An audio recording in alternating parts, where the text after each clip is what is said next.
Graça e paz. Nos encontramos mais uma vez para juntos louvarmos e exaltarmos o nosso Deus. Hoje, domingo, nós estaremos meditando na palavra do Senhor. E para nós é uma grande alegria nós podermos dizer que é um prazer, uma honra para nós estarmos com vocês neste canal. Pedimos a você que se inscreva no nosso canal PIB Pombos, que marque o sininho das notificações, inscreva-se também na nossa página no Facebook e no Instagram, PIB Pombos. Eu vou orar ao Senhor e nós vamos estar, então, meditando na palavra do nosso Deus. Feche seus olhos, confie que Deus está aqui comigo e também está aí com você. Oremos. Senhor, queremos te agradecer por mais uma vez falarmos contigo. Te agradecer pelos irmãos, por aqueles, ó Deus, que estão precisando ouvir a tua palavra e que nesta ocasião, Pai, podem ouvir a tua voz falando contigo. Pedimos que tudo que venhamos a compartilhar seja de acordo com a tua vontade, Pai.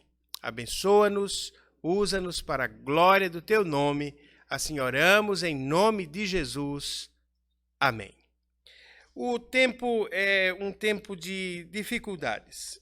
É um tempo de muita luta, de muito sofrimento e muitas vezes também um tempo de nós experimentarmos a alegria, a graça, a bênção de Deus sobre nossas vidas. Experimentarmos o cuidado de Deus e experimentarmos também Deus usar pessoas para que o seu amor, a sua graça, a sua misericórdia nos alcancem nesses dias. Eu e você podemos ser instrumentos de Deus para que a graça do Senhor alcance a todas as pessoas.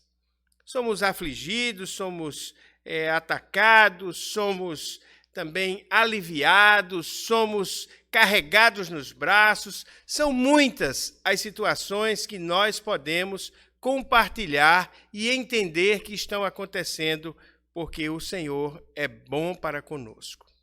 Não há ninguém sofrendo menos ou mais do que outro, talvez haja. Não há ninguém que esteja plenamente livre de problemas, não creio.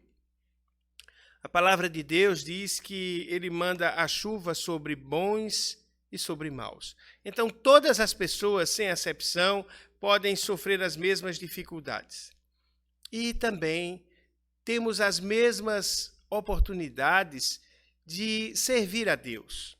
Eu gostaria que nós pudéssemos compartilhar o que a palavra de Deus nos fala no livro de Atos dos Apóstolos, capítulo 6. Eu convido você a abrir a sua Bíblia, acessar o seu aplicativo, para que nós possamos, dessa forma, estar meditando na palavra de Deus. Diz a palavra de Deus no livro de Atos dos Apóstolos, capítulo 6. Naqueles dias, crescendo o número de discípulos, os judeus de fala grega, entre eles, queixaram-se dos judeus de fala hebraica, porque suas viúvas estavam sendo esquecidas na distribuição diária de alimentos. Por isso os 12 reuniram todos os discípulos e disseram: não é certo negligenciarmos o ministério da palavra de Deus a fim de servir às mesas. Irmãos, escolham entre vocês 7 homens de bom testemunho, cheios do Espírito e de sabedoria. Passaremos a eles essa tarefa e nos dedicaremos à oração e ao ensino da palavra. Tal proposta agradou a todos. Escolheram Estevão, homem cheio de fé e do Espírito Santo, além de Filipe, Prócoro, Nicanor, Timon, Pármenas e Nicolau, um convertido ao judaísmo, proveniente de Antioquia. Apresentaram estes homens aos apóstolos, os quais oraram e lhes impuseram as mãos. Assim a palavra de Deus se espalhava, crescia rapidamente o número de discípulos em Jerusalém. Também um grande número de sacerdotes obedecia à fé. Estevão, homem cheio de graça e do poder de Deus, realizava grandes maravilhas e sinais no meio do povo. Contudo, levantou-se oposição dos membros da chamada Sinagoga dos Libertos, dos judeus de Cirene e de Alexandria, bem como das províncias da Cilícia e da Ásia. Esses homens começaram a discutir com Estevão, mas não podiam resistir à sabedoria e ao espírito com que falava. Que Deus fale aos nossos corações através da sua palavra, que o seu Santo Espírito soberanamente esteja auxiliando a mim e a você a compreendermos as verdades da palavra de Deus. Algumas situações surgem e elas necessitam de serem tomadas medidas. Situações novas exigem medidas novas, pensamentos novos, técnicas novas, além de pessoas novas.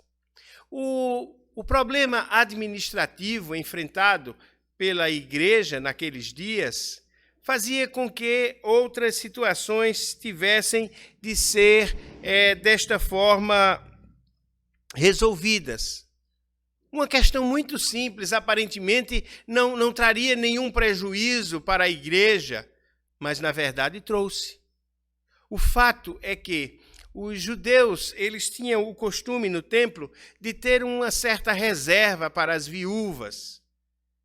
As pessoas podiam dar uma esmola, dar uma contribuição para o sustento das viúvas. E a palavra de Deus também nos diz que a igreja, ela cultuando a Deus, eles vendiam as suas propriedades e bens e depositavam os valores aos pés dos apóstolos, que distribuíam à medida que alguém tinha necessidade.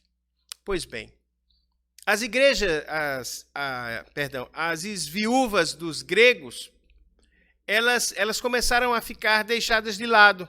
Elas não recebiam a porção que deveriam receber de alimento. Então, isso começou a causar um mal-estar na igreja. Por isso, quando chegou a questão aos apóstolos, eles colocaram para que a igreja assim procedesse. Escolhesse entre os membros da igreja, entre aqueles que congregavam, pessoas que dessem um bom testemunho.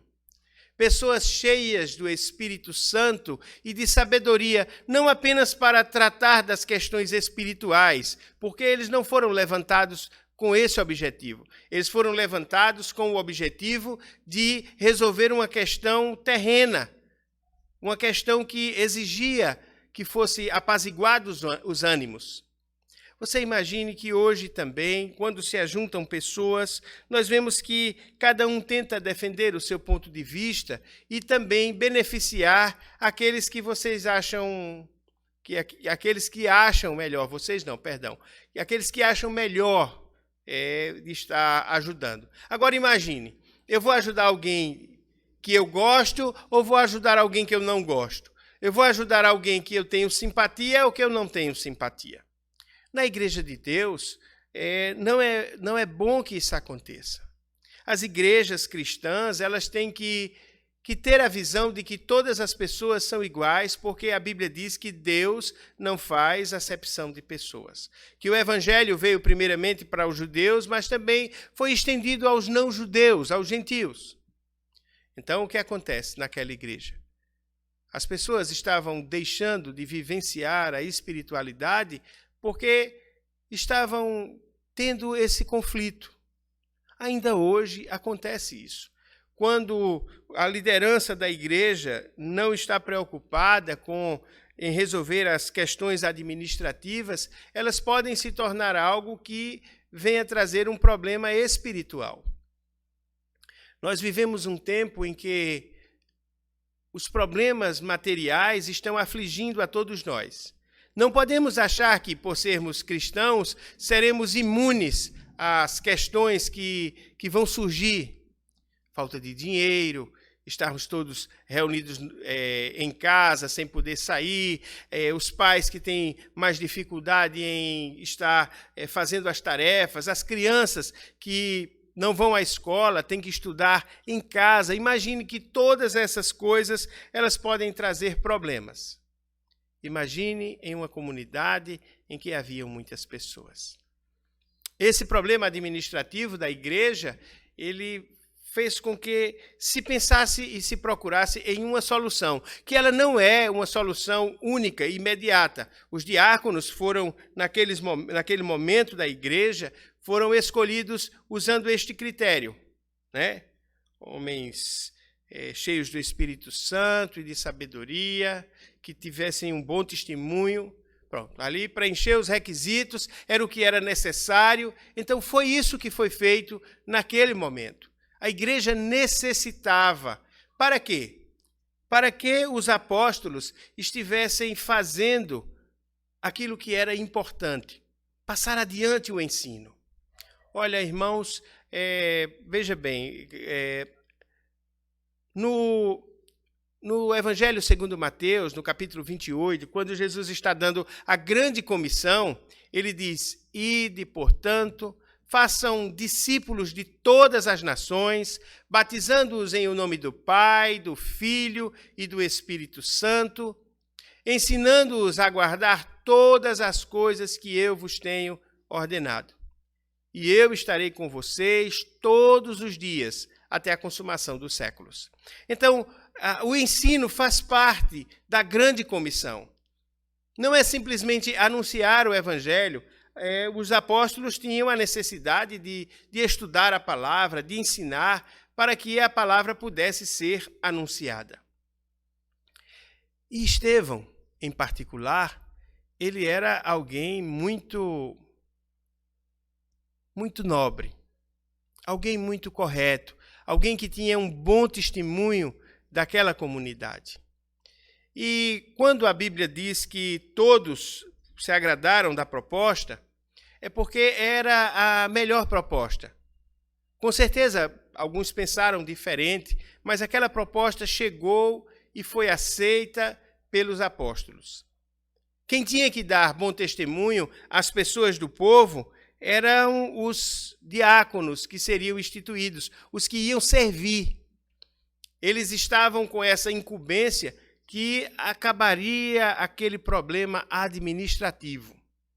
Mas imagine, meu querido, que trabalhar na obra de Deus é algo que deve nos dignificar, que deve ser algo que nós devemos nos alegrar, fazer com que as pessoas ouçam a verdade da palavra de Deus, tendo o fardo aliviado, ou seja, não tendo nenhum empecilho, estando todos tendo as necessidades supridas.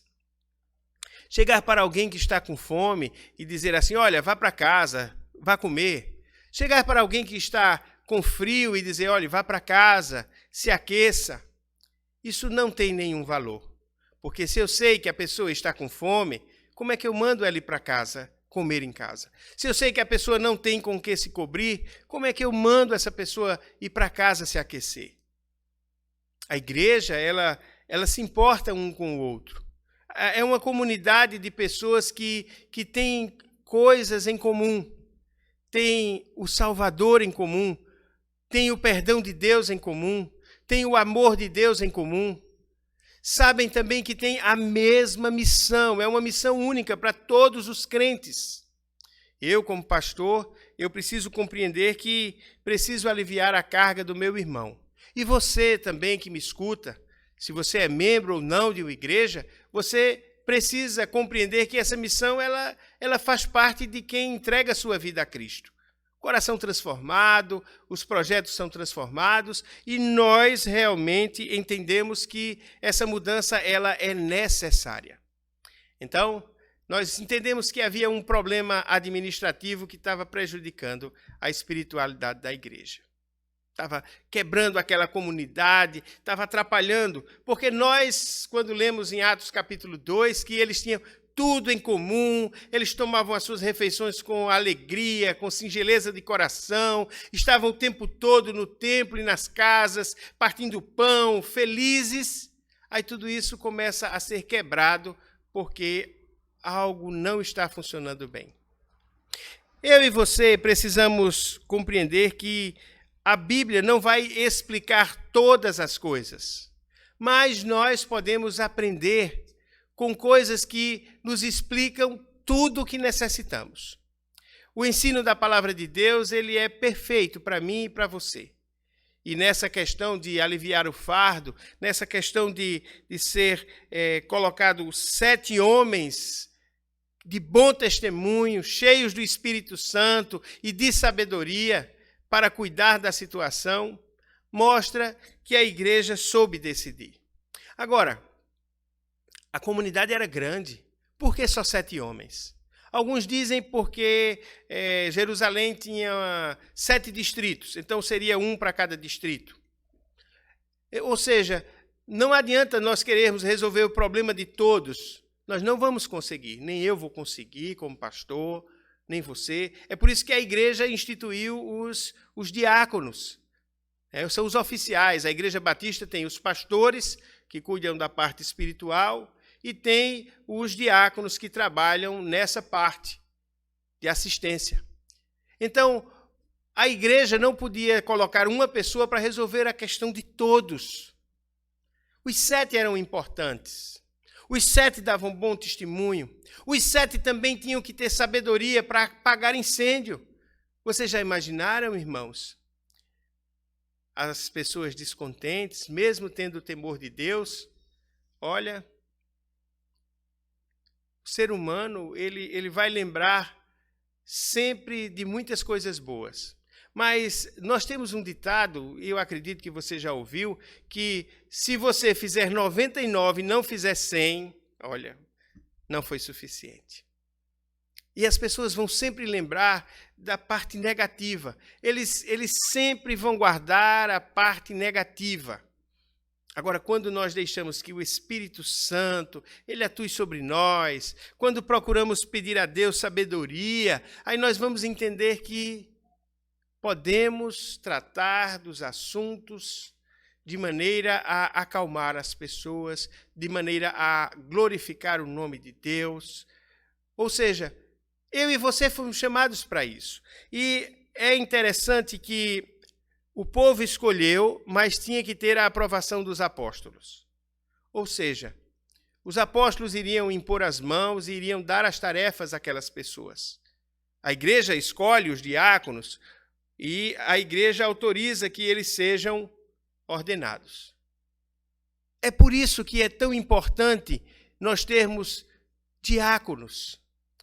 É por isso que é tão importante compreender que todos são e devem ser diáconos, independente de serem reconhecidos ou ordenados. O Senhor Jesus Cristo, ele diz, eu sou como quem serve. Porque o diácono, ele veio para isso. Jesus veio não para ser servido, ele diz, mas para servir e dar a sua vida em resgate de muitos. Quando temos a perspectiva de que o serviço é algo nobre, é algo importante, mesmo que alguém chegue e diga, olha, só distribuir comida? Vamos deixar qualquer um fazer isso, qualquer um faz isso. Não era um assunto fácil, era um assunto que trouxe feridas, deixou pessoas sofrendo, deixou pessoas com fome.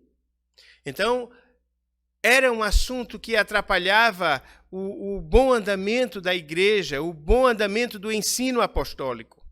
Por isso, quando nós vemos no versículo 7, depois que a igreja tomou essa atitude, aí o verso 7 diz, assim a palavra de Deus se espalhava. Olha, assim ela espalhava, ela crescia, ela avançava. Essa parte nós podemos fazer. Essa parte de servir, nós podemos fazer. De procurar aliviar os fardos dos outros, eu posso fazer, você pode fazer. Mas a igreja também tem pessoas que ela escolhe para isso. Que elas devem abraçar essa missão e trabalhar para isso. A Bíblia nos diz também, no verso 7, crescia rapidamente o número de discípulos em Jerusalém. Por quê? Porque tinha mais tempo para o ensino. Não se estava, os apóstolos não estavam mais envolvidos na questão de apagar o fogo, de acalmar os ânimos. Imagine, chegava uma viúva e dizia, olha, estão esquecendo de mim. Aí vai se queixar para alguém. Por quê? Porque tinha que chegar até os apóstolos. E o sistema que os judeus conheciam bem era o conselho que Jétro tinha dado a Moisés. Capitão de 10, capitão de 50, capitão de 100, capitão de 1000. Se eles não conseguissem resolver, aí chegava em Moisés. E eles tinham esse tipo de liderança, a liderança compartilhada. Por isso que é tão importante nós compreendermos que a igreja, o cabeça da igreja é Cristo. Mas a igreja tem que ter essa estrutura administrativa. Por isso, amados irmãos, quando os discípulos cresciam era porque os apóstolos estavam ensinando. E diz isso também. Também um grande número de sacerdotes obedecia à fé. O fato de que pessoas da religião judaica estavam se convertendo ao cristianismo, entregando a sua vida a Jesus, se tornando um discípulo de Jesus, isso com certeza foi algo possível por conta daqueles que aliviaram o fardo do trabalho distribuindo a alimentação. Quando eu e você olhamos essa parte, nós ficamos pensando, mas que recompensa é essa que nós teremos? Quantos pensam que cuidar dos pobres é algo que não precisava fazer, que qualquer um pode fazer? Tem algumas pessoas que até dizem assim, olha, eu dou o meu dízimo para os pobres, né? Quando na verdade é para levar à casa do tesouro. Jesus disse, olha, os pobres vocês sempre vão ter. E realmente nós sempre vamos ter pessoas com necessidades. É por isso que a igreja tem que, o tempo todo, em todo tempo, estar preocupada com essa missão de cuidar daqueles que não têm o sustento, que não têm o alimento. Repartir. Sabendo que Jesus entende as nossas necessidades, pois ele ensinou a cada um de nós a orar, dizendo assim, Pai, o pão de cada dia me dá hoje. O servo de Deus, a serva de Deus, compreende que Deus todos os dias cuida dele. E precisamos, dessa forma, entender que o meu papel, o seu papel, é vermos que o serviço nos faz mais espirituais. Não porque fazemos o serviço, mas porque fazemos para o Senhor. Da maneira que o Senhor deseja que seja feito, porque fazemos o serviço de maneira ao seu nome ser exaltado, para que as pessoas conheçam que Ele deu a vida por mim e por você. A Bíblia nos diz no versículo 8 que Estevão, homem cheio da graça e do poder de Deus, realizava grandes maravilhas e sinais no meio do povo. Contudo, levantou-se oposição dos membros da chamada Sinagoga dos Libertos, dos judeus de Cirene e de Alexandria, bem como das províncias da Cilícia e da Ásia. Esses homens começaram a discutir com Estevão, mas não podiam resistir à sabedoria e ao espírito com que falava. Quando nos dispomos a fazer a obra de Deus, a amar as pessoas, nós estamos dispostos a compreender que o Senhor Jesus Cristo deve reinar em nós. A palavra de Deus também nos diz que esses homens não foram corretos. Eles subornaram outras pessoas para que elas levantassem mentiras. Diz assim o versículo 11. Então subornaram alguns homens para dizerem, ouvimos Estevão falar palavras blasfemas contra Moisés e contra Deus. Com isso agitaram o povo, os líderes religiosos e os mestres da lei, e prendendo Estevão, levaram-no ao sinédrio. Ali apresentaram falsas testemunhas que diziam, este homem não para de falar contra este lugar santo e contra a lei. Pois o ouvimos dizer que esse Jesus, o Nazareno, destruirá este lugar e mudará os costumes que Moisés nos deixou. Olhando para ele, todos os que estavam sentados no sinédrio viram que o seu rosto parecia o rosto de um anjo. Meus queridos irmãos, servir a Deus não é simplesmente em todos os momentos nós não enfrentarmos dificuldades. Fomos chamados para resolver problemas, mas isso não quer dizer que numa situação dessa que Estevão apresentou-se, ele não estaria enfrentando dificuldades. Muitos acham que quem serve a Deus, quem trabalha no serviço da casa do Senhor, quem é um diácono, quem é um pastor, quem é um obreiro, quem é um crente, não enfrentará problemas, mas isso não é verdade. Nós enfrentamos lutas, nós enfrentamos dificuldades, porque isso faz parte do Evangelho. Quando nós entendemos que as acusações feitas, elas tinham um caráter mais profundo, tinham uma intenção de acabar com a vida de Estevão, pode ter certeza, algumas coisas vão acontecer contra nós para tirar a nossa vida, tirar a nossa paz. Mas eu não quero que você ache ou pense que Estevão viu na sua morte algo ruim. Não. Pelo contrário. No momento de que ele enfrentou essa parada, esse momento tão terrível, ele olhou para Deus. Ele falou das coisas que elas foram plantadas em seu coração. E ele diz assim, no versículo 1 do capítulo 7, é um trecho extenso, mas dá claramente a nós o que aconteceu naquele momento. Dá a nós o claro, vamos dizer assim, pano de fundo. Então o sacerdote perguntou a Estevão, são verdadeiras estas acusações?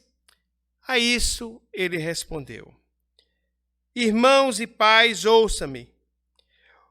O Deus glorioso apareceu a Abraão, nosso pai, estando ele ainda na Mesopotâmia, antes de ir morar em Harã, e disse, sai da tua terra e do meio dos teus parentes e vá para a terra que eu te mostrarei.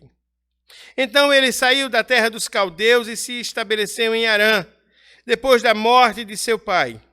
Deus o trouxe a esta terra onde vocês agora vivem. Deus não lhe deu nenhuma herança aqui, nem mesmo o espaço de um pé. Mas lhe prometeu que depois seus descendentes possuiriam a terra, embora naquele tempo Abraão não tivesse filhos.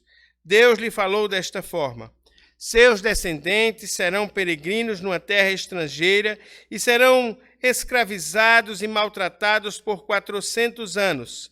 Mas eu castigarei a nação a quem servirão como escravos. E depois sairão dali e me adorarão neste lugar. E deu a Abraão a aliança da circuncisão. Por isso Abraão gerou a Isaque e o circuncidou ao 8º dia, depois do seu nascimento. Mais tarde Isaque gerou Jacó e os 12 patriarcas. Os patriarcas, tendo inveja de José, venderam-no como escravo para o Egito, mas Deus estava com ele. E o libertou de todas as suas tribulações, dando a José favor e sabedoria diante do faraó, rei do Egito. Este o tornou governador do Egito e de todo o seu palácio. Depois houve fome em todo o Egito e em Canaã, trazendo grande sofrimento, e nossos antepassados não encontravam alimento. Ouvindo que havia trigo no Egito, Jacó enviou nossos antepassados em sua primeira viagem. Na segunda viagem deles, José fez-se conhecer por seus irmãos, e o faraó pôde conhecer a família de José. Depois disso, José mandou buscar seu pai, Jacó, e toda a sua família, que era 75 pessoas. Então Jacó desceu ao Egito, onde faleceram ele e os nossos antepassados. Seus corpos foram levados de volta a Siquém e colocados no túmulo que Abraão havia comprado ali aos filhos de Amor, com certa quantia. Ao se aproximar o tempo em que Deus cumpriria sua promessa a Abraão, aumentou muito o número do nosso povo no Egito. Então outro rei, que nada sabia a respeito de José, passou a governar o Egito. Ele agiu traiçoeiramente para com o nosso povo e oprimiu nossos antepassados, obrigando-os a abandonar os seus recém-nascidos para que não sobrevivessem. Naquele tempo nasceu Moisés, que era um menino extraordinário. Por 3 meses ele foi criado na casa de seu pai. Quando foi abandonado, a filha do faraó o tomou e o criou como seu próprio filho. Moisés foi educado em toda a sabedoria dos egípcios e veio a ser poderoso em palavras e obras. Ao completar 40 anos, Moisés decidiu visitar seus irmãos israelitas. Ao ver um deles sendo maltratado por um egípcio, saiu em defesa do oprimido e o vingou, matando o egípcio. Ele pensava que seus irmãos compreenderiam que Deus o estava usando para salvá-los, mas eles não o compreenderam. No dia seguinte, Moisés dirigiu-se a 2 israelitas que estavam brigando e tentou reconciliá-los, dizendo: "Homens, vocês são irmãos, porque ferem um ao outro." Mas o homem que maltratava-o empurrou Moisés e disse: "Quem o nomeou líder e juiz sobre nós? Quer matar-me como matou o egípcio ontem?" Ouvindo isso, fugiu Moisés para Midian, onde ficou morando como estrangeiro e teve 2 filhos. Passados 40 anos, apareceu a Moisés um anjo nas labaredas de uma sarça em chamas no deserto, perto do Sinai. Vendo aquilo, ficou atônito. E aproximando-se para observar, ouviu a voz do Senhor: "Eu sou o Deus dos seus antepassados, o Deus de Abraão, o Deus de Isaque, o Deus de Jacó." Moisés, tremendo de medo, não ousava falar. Então o Senhor lhe disse: "Tire as sandálias dos pés, porque o lugar em que você está é terra santa. De fato, tenho visto a opressão sobre o meu povo no Egito, ouvi os seus gemidos e desci para livrá-los. Vem agora, e eu o enviarei de volta ao Egito." Este é o mesmo Moisés que vocês tinham rejeitados com estas palavras: "Quem o nomeou líder e juiz?" Ele foi enviado pelo próprio Deus para ser líder e libertador deles, por meio do anjo que lhe tinha aparecido na sarça. Ele os tirou de lá, fazendo maravilhas e sinais no Egito, no Mar Vermelho e no deserto durante 40 anos. Este é aquele Moisés que disse aos israelitas: "Deus levantará dentre seus irmãos um profeta como eu."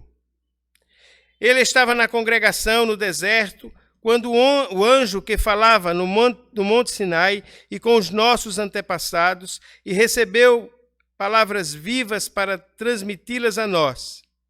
Mas nossos antepassados, se recusaram a receber-lhe.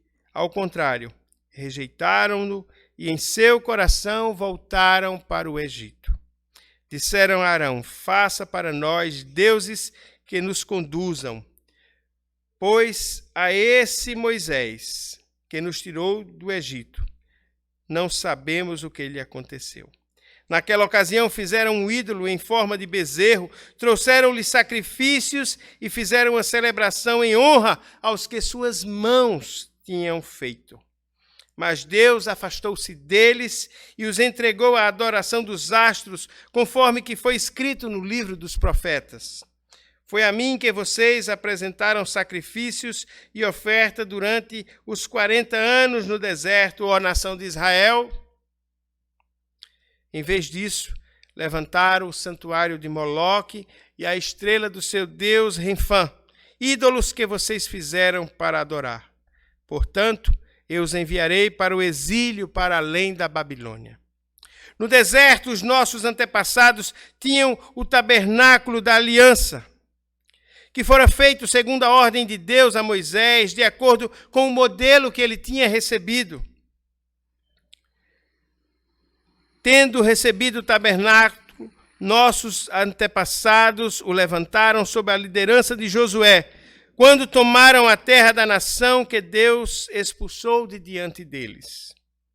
Esse tabernáculo permaneceu nesta terra até a época de Davi, que encontrou graça diante de Deus e pediu que ele lhe permitisse providenciar uma habitação para o Deus de Jacó. Mas foi Salomão quem construiu a casa. Todavia, o Altíssimo não habita em casa feita por homens, como diz o profeta. O céu é o meu trono e a terra o estrado dos meus pés. Que espécie de casa vocês me edificarão, diz o Senhor? Ou onde seria o lugar do meu descanso? Não foram as minhas mãos que fizeram todas estas coisas? Povo rebelde, obstinado de coração e de ouvidos, iguais aos seus antepassados, sempre resistem ao Espírito Santo, ao qual dos profetas os seus antepassados não perseguiram. Eles mataram aqueles que prediziam a volta do justo. A vinda do justo. De quem agora vocês se tornaram traidores e assassinos. Vocês que receberam a lei por intermédio dos anjos, mas não lhe obedeceram. Quando ouviram isto, ficaram furiosos, rangeram os dentes contra ele, mas Estevão, cheio do Espírito Santo, levantou os olhos para o céu, viu a glória de Deus e Jesus em pé, à direita de Deus, e disse: Vejo os céus abertos e o Filho do Homem em pé à direita de Deus. Mas eles taparam os ouvidos e, dando fortes gritos, lançaram-se juntos todos contra ele, arrastaram-no para fora da cidade e começaram a apedrejá-lo. As testemunhas deixaram seus mantos aos pés de um jovem chamado Saulo. Enquanto apedrejavam Estevão, este orava: Senhor Jesus, recebe meu espírito. Então caiu de joelhos e bradou: Senhor, não os consideres culpados por este pecado. Tendo dito isto, adormeceu. Fiz questão de ler o relato de Estevão. Peço perdão por alguns momentos em que eu não consegui falar a frase corretamente. Mas eu quero que você olhe na sua Bíblia o capítulo 7. Eu peço que você olhe o capítulo 7. Quando Estevão discorre sobre o que aconteceu e quando ele chega no momento em que diz que aquelas pessoas tinham os ouvidos tapados e o coração duro. Eles não queriam ouvir Moisés, não queriam ouvir a Estevão, porque também não quiseram reconhecer nem ouvir a Jesus.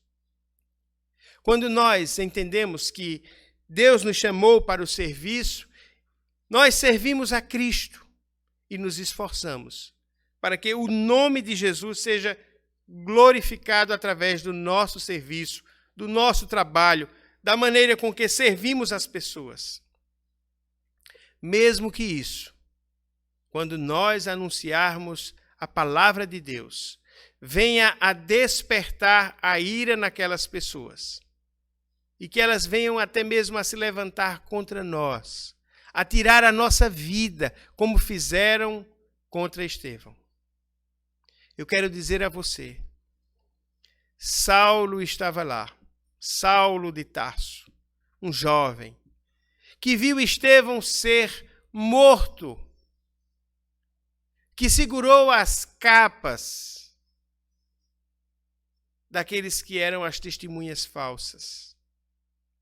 Eu quero dizer para você que a vida de quem serve a Deus marca a igreja.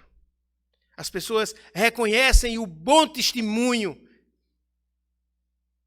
A igreja reconhece o amor à palavra de Deus e o amor aos irmãos.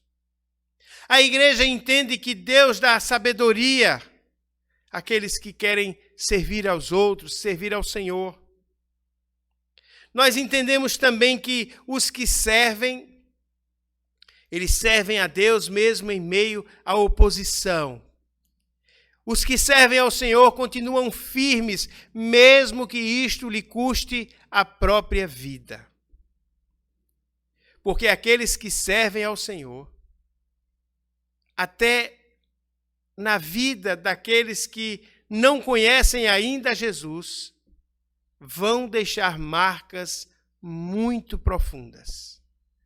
Por isso, eu e você devemos servir a nossa igreja hoje, aos nossos irmãos hoje, não porque é para servir a homens, mas porque servimos a homens porque Deus quer que assim façamos. E também saber que nós marcaremos as pessoas. Que as marcas que as pessoas deixarem em nós, mesmo que machuquem muito a nós, jamais serão comparadas às marcas que o meu pecado, que o seu pecado deixou na pessoa de Jesus Cristo. Ele tomou aquelas marcas para que nós pudéssemos servir e amar uns aos outros.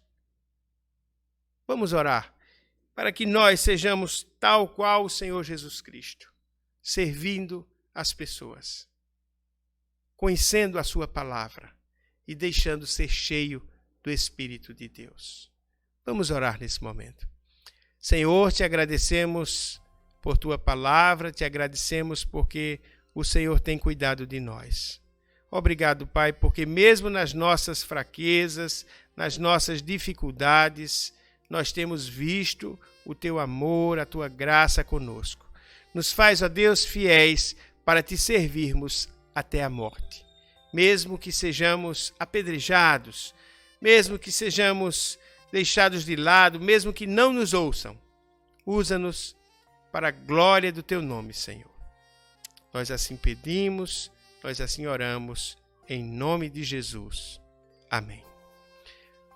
Mais uma vez eu quero agradecer a você que está acompanhando as nossas transmissões através do nosso canal no YouTube.